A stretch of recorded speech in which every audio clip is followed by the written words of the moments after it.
Rudy Giuliani had a line last night that I'm not sure many people noticed, but it had to do with a national ID card. It was within the context of a debate about immigration, and he said we need a tamper-proof ID card and a database that figures out who they are, immigrants, why they're here, and whether or not they're legal. That's a national ID card. Are you for that?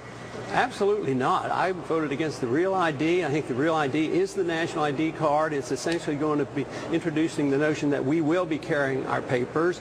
You can't do that, gather that much information in an ID card for illegal aliens or Hispanics and not include everybody. It just doesn't make any sense. So the age of carrying our papers and national IDs, it's here, and I am concerned about that. It's all done in the name of safety. Everybody's frightened to death, and if you don't sacrifice your liberties, you can't be safe.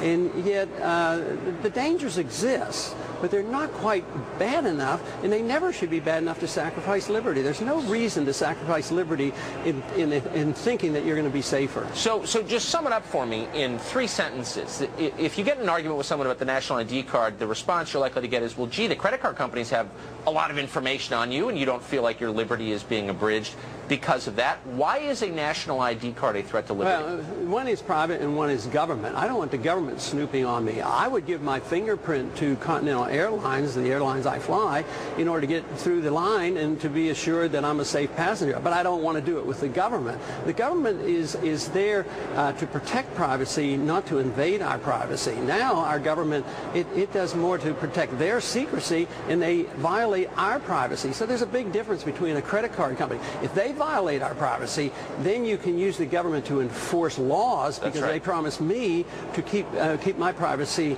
confidential. So there's a big difference. It's sort of like the government shouldn't have your medical records, but I as a physician can have access to your medical records, but I better not violate that confidence. Amen. Yeah, I hope you can come on regularly just for a tutorial on what it means to be free, Dr. Paul. I really appreciate your coming on.